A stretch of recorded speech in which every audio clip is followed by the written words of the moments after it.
Sick. All right. Let's start off. Tell me your name. What's your name? My name's Nicho Salas All right. from San Jose, California. Mm-hmm. 40-year-old male, Mm-hmm. born in '85, and I had problems with drinking. Cool. Give me a little backstory of, before the drinking started to go downhill. You know, started off. I don't really want to talk about like my younger years of like being a little youngster and drinking like maybe like a taking a sip out of my dad's beer or anything. But start off pretty much in high school, uh, going to parties, drinking, uh, getting alcohol at a younger age, underage, and yeah, it was a good time. Looked forward to the weekends, and yeah, the weekends were a time just to kind of let loose, get to know people. Felt like the alcohol would break my inhibitions, make me a little more friendly.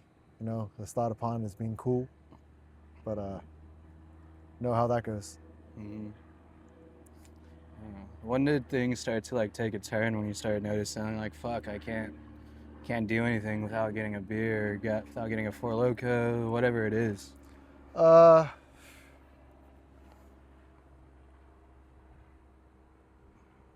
it was probably I was able to go throughout high school without it, but there were days sure where I showed up to school drinking, and probably in my earlier 20s, uh, right after I got my first DUI at 19, I felt like it was just something that just held me back. I felt the grasp of it. Coming from a family, both parents being alcoholics, I kind of had an idea already. And then once it was more of like a craving and I wanted to do it on a daily basis, that's when I figured out that things weren't normal, if you will. Um, I just felt like an overcoming power of the alcohol just wanting to have a presence in my life, whether I really liked it or not. And start off with like not really liking the taste to enjoying the taste to it being satisfying to me, and um, then I just kind of went downhill. Going to house parties, drinking hella booze, drinking people under the table until I couldn't really handle myself. Not really remembering, blacking out a lot. I think that was a big thing for me. It just wasn't fun for me to wake up out of this stupor and not knowing what I did the night before really kind of irked me. But it didn't hold me back from doing it time and time again. I can't even count how many times I've blacked out. Um, we used to have a label in high school called That Guy, or even like college years, and I became that guy, and wasn't a good label. Wasn't proud of it, but I just felt like it was something to just like it was something that like I knew that I was going to do, and even people around me knew that I was going to do too. So-called friends, but I just didn't have my best judgment. I didn't have a good head on, so things kind of went downwards really quickly. Mm-hmm. How many DUIs do you have? 3 Three. Your first one was at 19? at 19, Mm-hmm. second one at age 24, and then my third and final one is at age 29. So it was like a 5-year anniversary for me to get DUIs until I broke it, but it didn't mean I stopped drinking. Mm-hmm.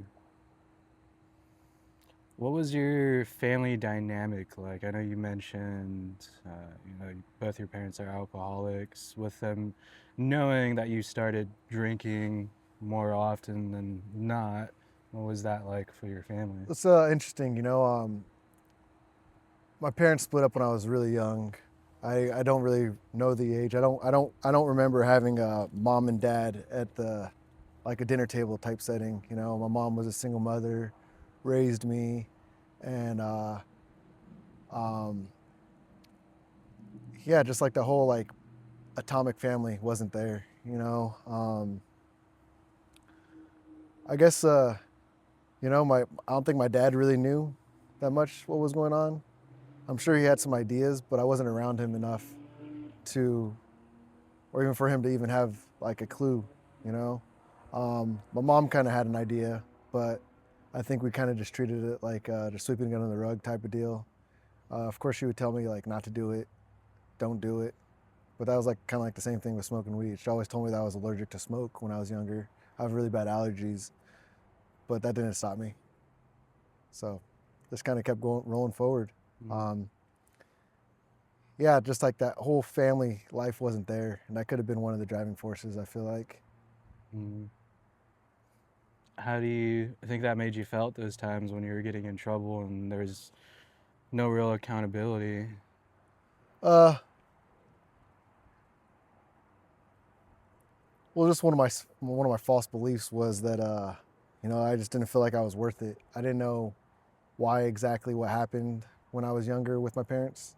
Um, but sure, there were times when I felt like maybe it was me. Why would he or them split up when I was at such a young age? Um, so the unknown was a big problem for me. I feel like, and I was just ashamed of myself. I didn't like who I was as a person. I didn't really have like a set drive or purpose in life.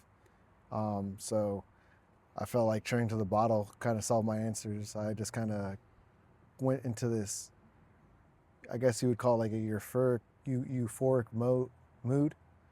And yeah, like all the responsibilities went out the window. Just not having uh, a plan for my life. I just felt like partying all the time. Mm-hmm. And that would have been cool if I could have been like a professional party goer, but that's not really a job then. Yeah, I mean, like nowadays they have fucking, what's that guy's name? Kirill, that party guy. He like throws a bunch of parties and Yeah, just pours fucking champagne on naked girls. like That's just like his job. It's crazy. Steve will do it, Steve, yeah. just chugging things. And I was like, Mm-hmm. dude, I did that, but just wasn't on camera. Yeah. Yeah. Like I fuck. think. Yeah. Yeah, if it's there, send me the videos, Yeah, please. right. Oh yeah. Let's get into what were some of the worst times you've had while you were drinking that you can remember? Well, my DUIs definitely. Getting in trouble with the law. Um, just spending those lonely nights in a jail um, with no one that cared about me. Being away from my family, not being able to go outside, like in the real world, even if I wanted to. Um, with that, and then whatever was hanging over my head, not knowing when I was going to get out. I didn't know. The first couple of times was maybe just a couple of overnights and stuff. But once I got my third DUI, I got sentenced finally to like 5 months. So I had an idea in my head and tried to make time go by as fastly as I could. But there were moments when I would just be like in bed at night and I was just crying. Like I didn't know anything else to do but just let it out. Um, I'm a, my family means a lot to me, and I did a lot of damage to them by my actions and um, my lack of responsibility. I wasn't a reliable family member. I wasn't a good brother. I wasn't a good son. Not a good cousin. And it's kind of funny you mentioned that because past couple of days I walk often, and I let my mind go wherever it wants to go at the time, and I just was kind of giving gratitude to all my ex-girlfriends that I put them through like miserable situations. Um, whether it was like leaving them at home and me going partying, or me coming back to the house and being a belligerent mess. I hope all of them are doing good now. And yeah, it was just kind of gave me a little. I just kind of took a couple steps back and just kind of thought about what damage I really did to people around me that I truly cared about. Um, with my tia, who's like a mother figure to me, I lived with her for quite a few years. My mom, when I was living with her, just to know that they had nights of just constant worry of not knowing if I was alive, if I was in jail, where I was at. I kind of just checked out without even saying anything. Sure, they'd call and everything, but I wouldn't pick up my phone. I didn't want them to know. I tried to hide it as best I could, but I'm not really good at hiding stuff. Come to find out. Hmm. Yeah, sometimes we think we're good at hiding it, and then we're not. Yeah, well, at the time, Mhm.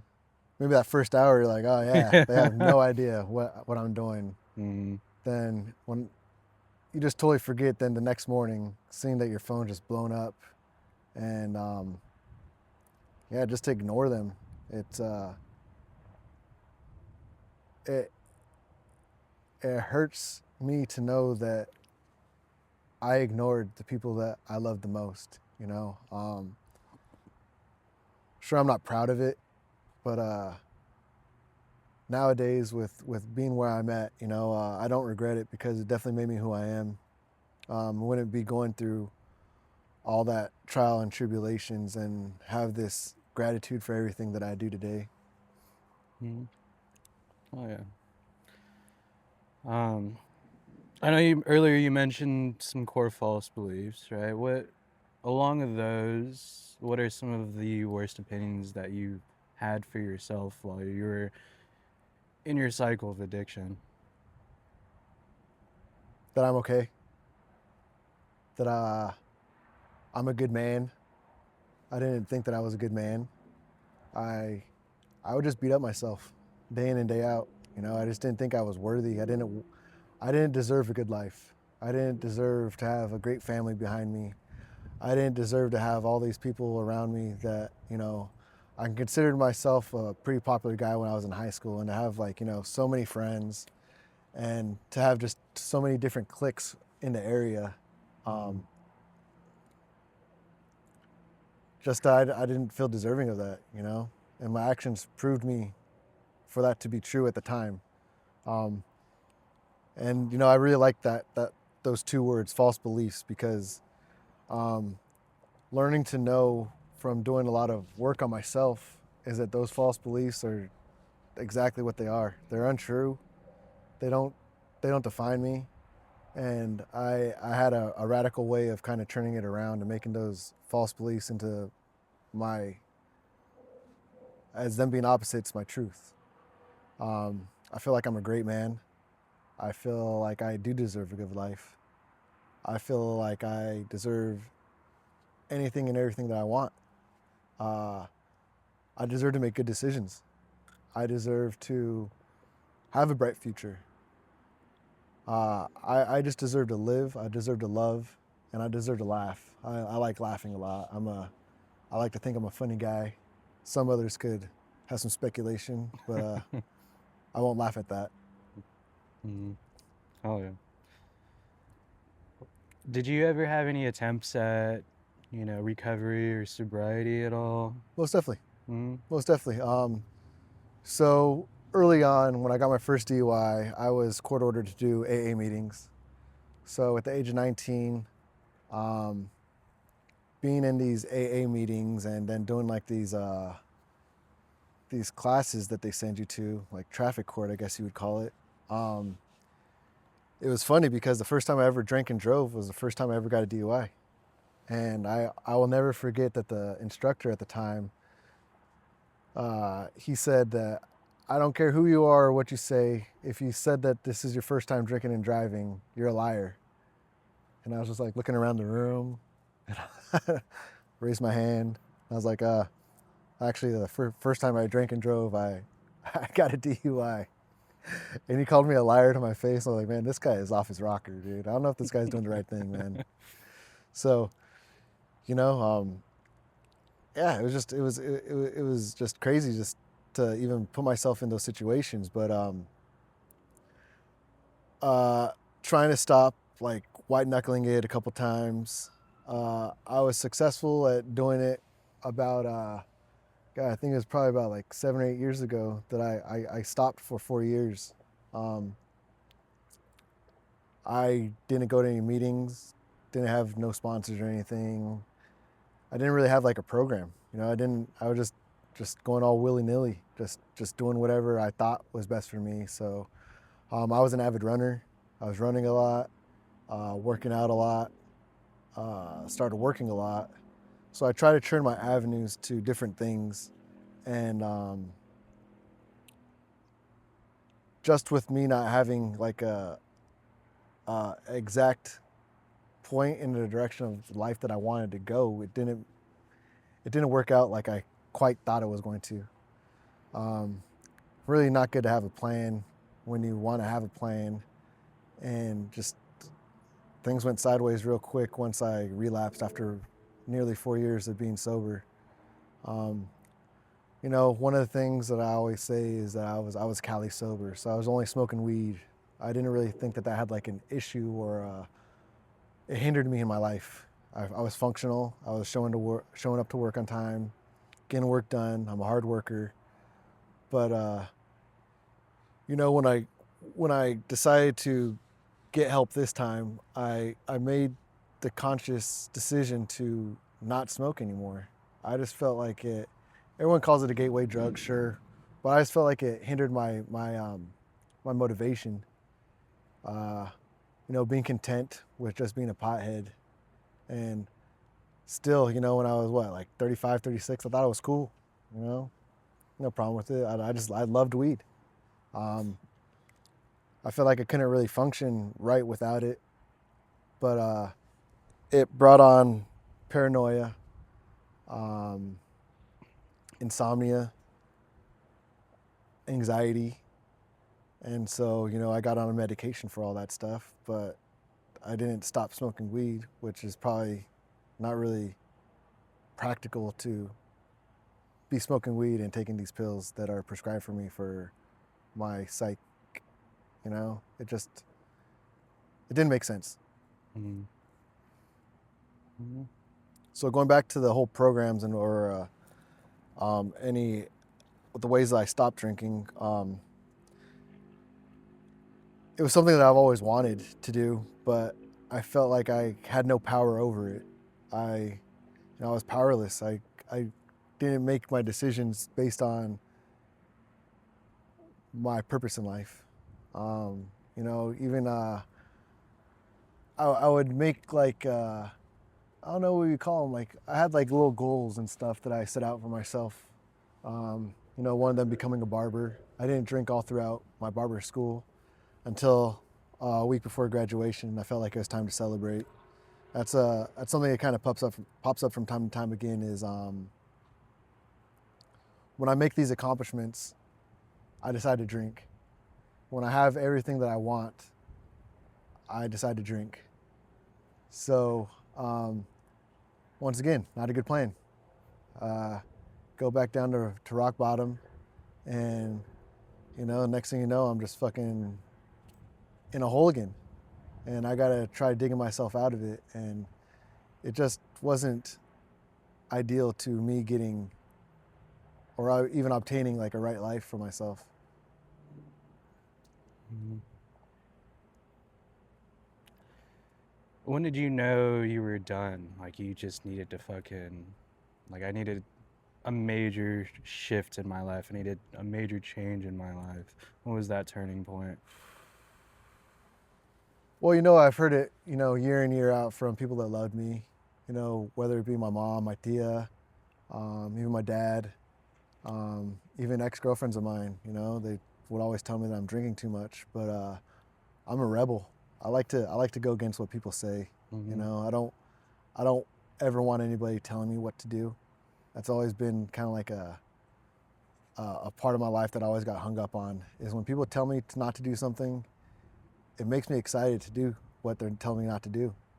Um, it was just backwards thinking, like I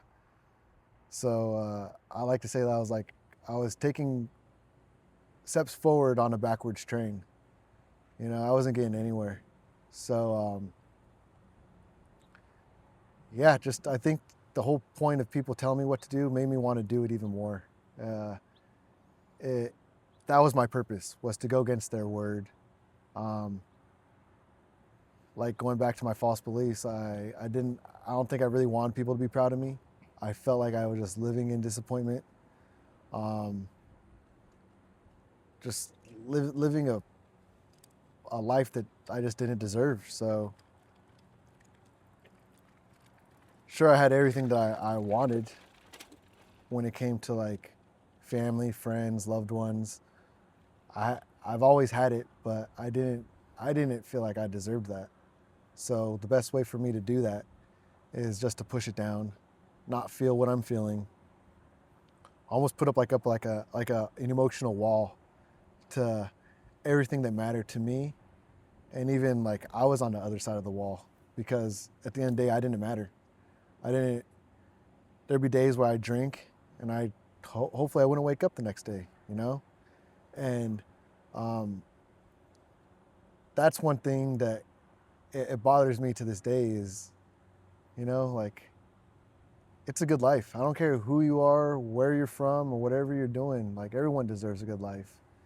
And for me to finally be on the other side of that wall, to be loving myself and to be in a good spot, like it's awesome. Like I really just can't put words into it. It's just it's a good feeling to be who I am today. Like I could say that I'm reliable, I'm responsible, I'm taking care of business. I'm somebody that people could look up to. I don't have any kids myself, but I have a godson, uh, nephews, and a niece, and that's something that I've always wanted to do was to be a good role model for them, somebody they could look up to. And if I'm smoking out of my bong or drinking a 40, drinking a Four Loco, that's not a good role model for them, especially the person I became. Almost like a um, Jekyll Hyde situation. I became a complete monster. I would terrorize people. My words were like daggers piercing through people that I loved, and the pain that I put them through, it's unbelievable to me. So yeah, just to be a good role model nowadays, just to set like a bar for myself. Um, it's not going to be over. I always got to work on myself day in and day out, and so that's why I got to occupy myself being busy with whatever it is that I'm doing. Mhm. Oh. What are some things that you've learned on the way that have helped you get through your days? In my sobriety, um, definitely a good tool that I have used and I've learned is just be mindful of everything, just mindfulness in general. Be able to. I said I was on my walk the other day and I was having these thoughts. Um, sure, I was being mindful about it, but I wasn't using it as a tool to let them go because I wanted to hold on to these thoughts for a little bit because I wanted them to sink in. But for me, being mindful is just letting my ideas breathe them in and breathe them out. Like our minds are crazy. The brain is a very interesting part of our bodies, and to be off all of my anxiety medication, my insomnia medication, to sleep well, um, just breathing in and breathing out. I think that's something that I've always done throughout my life was I would hold my breath, and I don't know if that necessarily helped me hold on to that thought, but when I breathe now, I feel like I could just let things come and go. It's been very useful for me to not dwell on things, to get past a certain situation. Um, Definitely being mindful is definitely a key thing for my life, which I don't ever see myself stop using. Uh, and participating in healthy activities as well. I love working out. I wish I could run like I used to run, but uh, my body won't let me do that anymore. But I need to ease back into it. So that's something I kind of spoke to you briefly about earlier, and definitely want to try starting off slow sometime this week. And maybe one day I'll be able to get back to loving running like I once did. But working out is definitely a good release for me. Uh, I try to do it every day. Sometimes I do it 2 times a day, but uh, just give myself some grace too. Like I am a 40-year-old man, and there's going to be a breaking point at some point in time. So just to have a rest day is also very beneficial to me. Um, I read often. Um, but just having clear, positive thoughts, positive affirmations, telling myself that I deserve a good life. I'm a good person. I deserve nice things. Everything kind of gets tied up to a knot with that for me. It goes hand in hand with just being mindful. Um, yeah, just it's just good to have a purpose in this life now. Um, I want to be a one-on-one counselor eventually in the recovery industry, um, and I don't know what better way is than to stay sober. It's a driving force for me to kind of get me where I want to be and where I want to go. So thank goodness I got that under wraps. It's a big weight that's been lifted off me. Um, Also, I don't know if I necessarily would call it a tool, but just to forgive. Um, I had a really big problem with just being ashamed of myself for my past.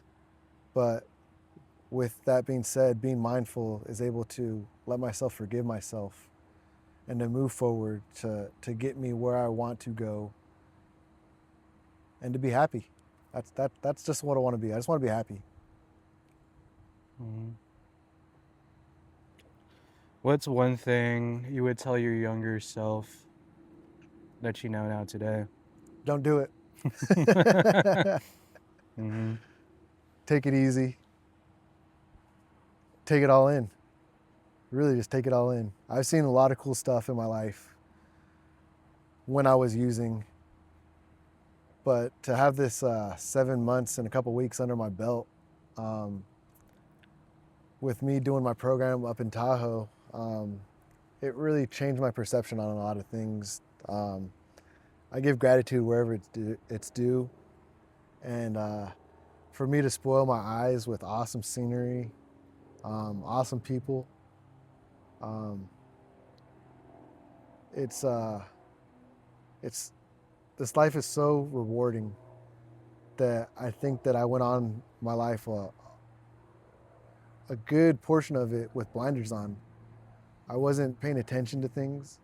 I wasn't mindful of things. And I wasn't mindful of myself and my emotions. That's something I think that a lot of us do is we hide our emotions a lot. And, when we stop using or whatever, those emotions, they come to the surface. And they're not always easy to deal with. But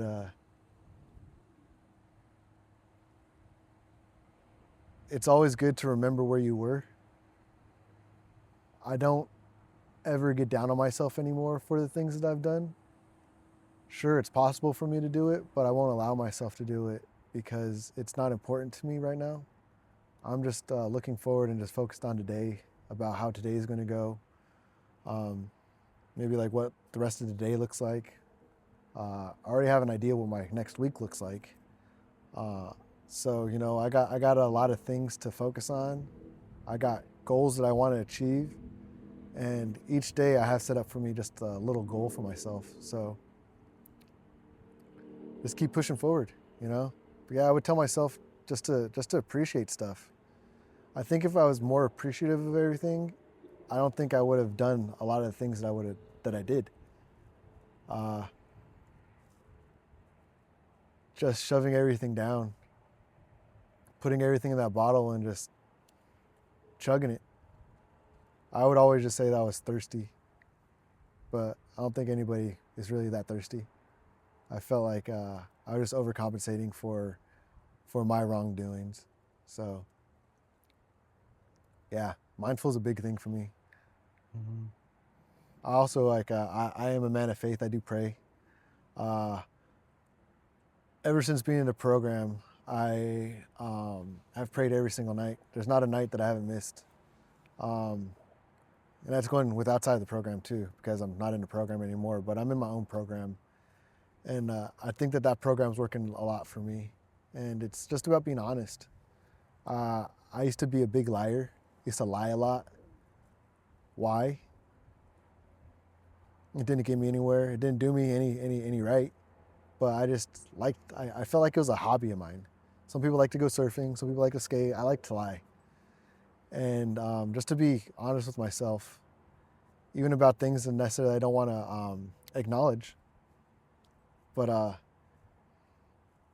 being true to who I am and being somebody that other people can lean on is somebody that I am nowadays, and I just got to be honest. And even when it comes to things that I don't want to be honest about, that's when I see the real breakthrough with myself.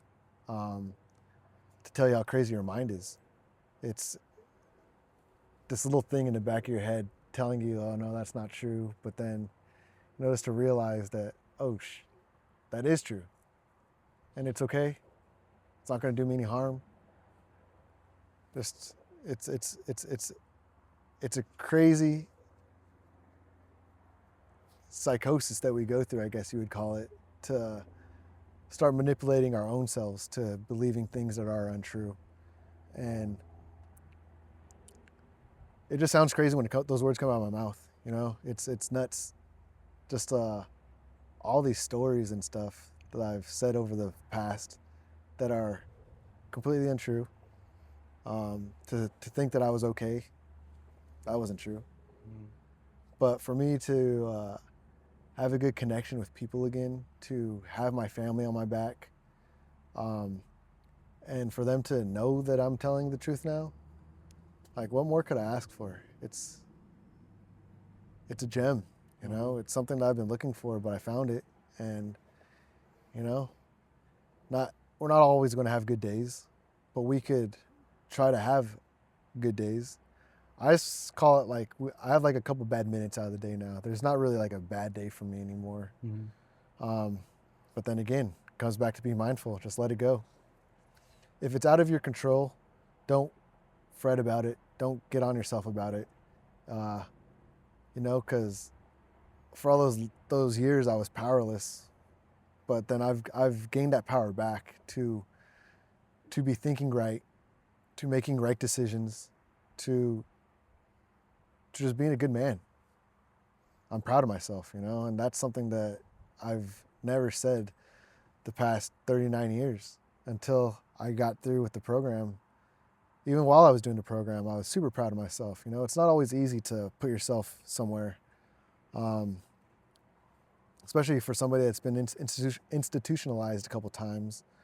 Um, to have my freedom taken away, uh, and for me to go on my own willpower somewhere foreign, confined, uh, I think that just speaks volumes right there. That was a good motivation for me to let myself know that I was doing the right thing.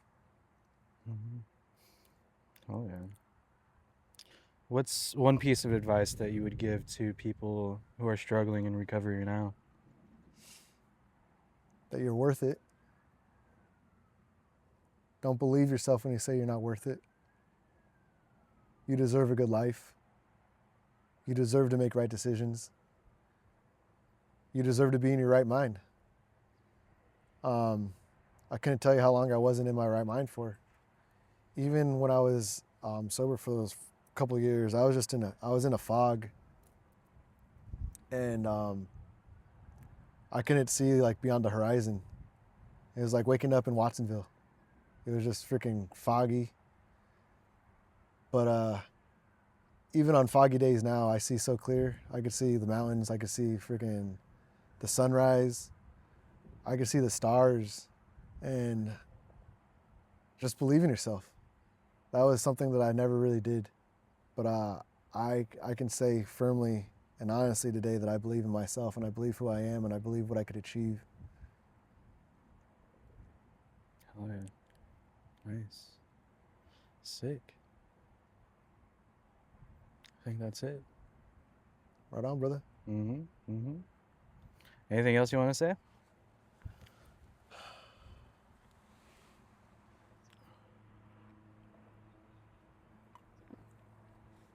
You know, it doesn't matter what walk of life you're from, what your background is, what you've done in your past, that you could always overachieve,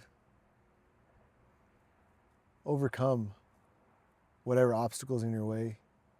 That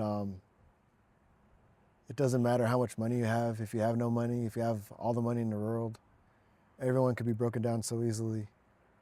But if you utilize tools that are there for you to learn, to get a grasp on, to really have an understanding, then you're better able to understand yourself, to be vulnerable, to be true, to be an actual human being who's compassionate, empathetic, and cares about other people. Everyone is able to do that. And I think that once you get to whatever is your boundary that you have with yourself, you can knock down any wall that you have, and you could push through whatever it is. Yeah, just everyone deserves a good life. That's all I want everybody to know. That don't get down on yourself. Give yourself some grace. Take that next step forward and just keep moving on. I like to tell people that even though I don't drive, I ripped off the rearview mirror of my car. It's because I don't want to look back. Fuck yeah. That's sick. No, I like how you mentioned earlier is like the obstacle thing, right? Getting through any obstacle that you put in your life. I've been reading a lot about like Marcus Aurelius, Stoicism, things like that, right? And there's one meditation Marcus Aurelius has, and it states, "The impediment to action becomes the action. The obstacle is the way." That's deep. Right? The way I viewed that is, I've set myself goals in the future, right? And in the past, whenever I've kind of like streamed away from those goals, whether it's because something gets in the way, or the goals change, the plan changes, or there's fucking always some bullshit that happens, right? I would give up on those goals, I'd give up on those dreams, and then in turn fall into that cycle of core false beliefs. I'm a failure and worthless and this, I'm that, right?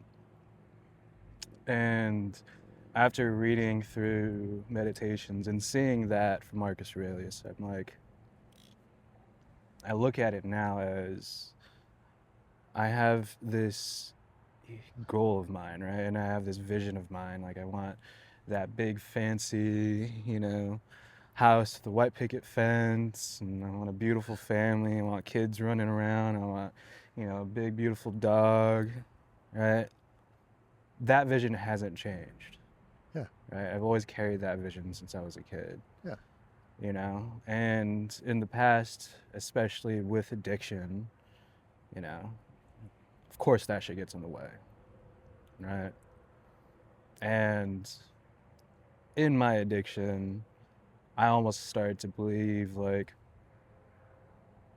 that vision cannot happen anymore because of my addiction, right? And after hearing Marcus Aurelius say that, or after reading Marcus Aurelius, like, no, like, that vision's still there. That goal's still there. It's Just still got this attainable. obstacle, Yeah. right? This is the way now. Yeah. I got to get through this to get there. Just another stepping stone, my man. Just another stepping stone. It's a long path, but I need you to know that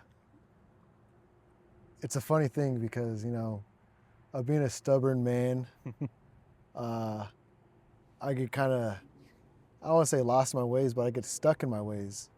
But one thing I pray for every night is just to be open-minded. And you changed my mind this week about recovery. I always thought that it was going to be a lifelong process. But with talking to you and you talking to me, I've understood that I am recovered, that it's doesn't have to be a lifelong thing. Sure, I can still practice recovery, but to have that different mindset, I don't feel like there's nothing hanging over my head like that anymore. And it's just been like 3 days since you said that. And, You know, it's like it's crazy to think that I could change my mind so easily, but it's just something that I've been really practicing is to practice being open-minded, be open to new ideas. I had a problem when I was in a program with the word anchor. I always felt like an anchor was a negative thing. Uh, it's something that's going to hold you down, but that doesn't necessarily need to be negative. Now I have different anchors in my life. Like I love cutting hair. That's one of my anchors. I love to pray. I love God. That's one of my anchors. I love just to breathe. Like I could breathe so clear nowadays, and to have that like clear my head and my thoughts. Like it's overwhelming to know of how much stuff is out there for you to learn if you allow yourself. And that's something that I've always held myself back in, whether it be in school, um, to be a Mr. Know-It-All. Oh, that's not going to help me. Oh, it probably will help me, but just to have a different thought process than what I did when I was younger, or even like a year ago. It's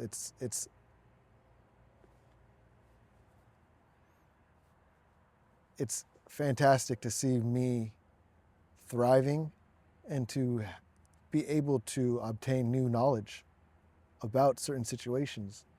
And when it comes to this recovery thing, it's making me, I feel like, more powerful.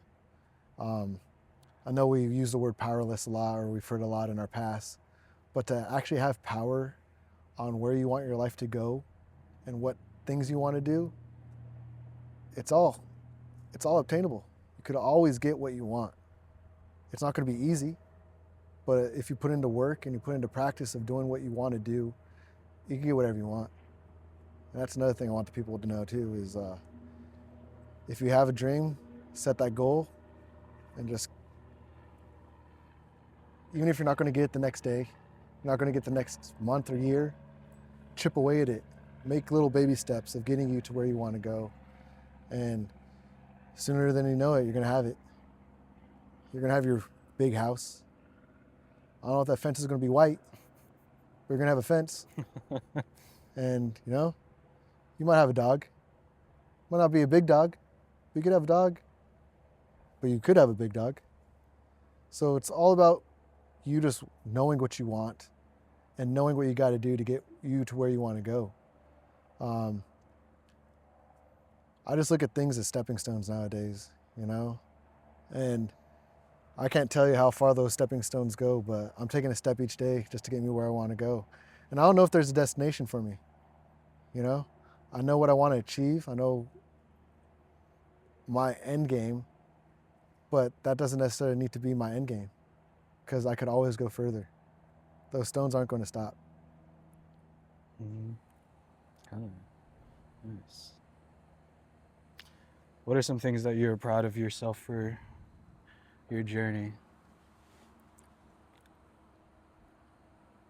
Lightly touch on this, but being reliable, just whether it's family, coworkers, friends, somebody that is able to pick up the phone when anybody calls.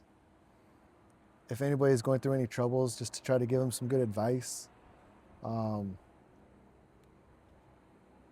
Reliability was a big thing for me. It was something that I've always wanted to achieve. And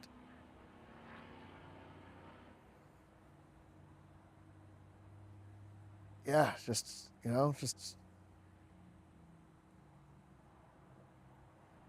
being that responsible individual that I need to be for myself.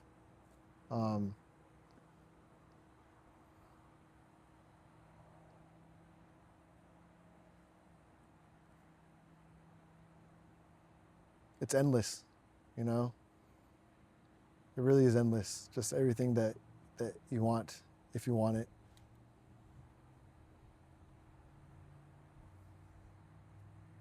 But I think just me knowing my self-worth now, it's golden. It gives me hope. Gives me my faith. And gives me my integrity. Okay. All right. I think we'll end it there. Thanks, Nico. Of course, brother. Thank you.